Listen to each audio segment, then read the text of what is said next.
boleh pergi sama teman-teman saya di kantor. Saya ngambil barang ke locker tuh, teman-teman saya tuh. Hah?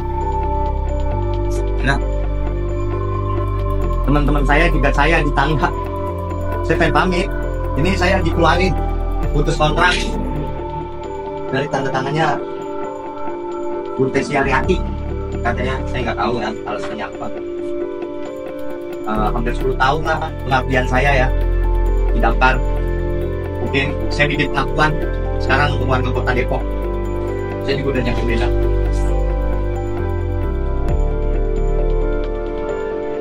Pada Bapak Prabowo, tolong saya lah. Saya hancur sejujur-jujurnya. Tangkap saya dan orang yang menyuap saya.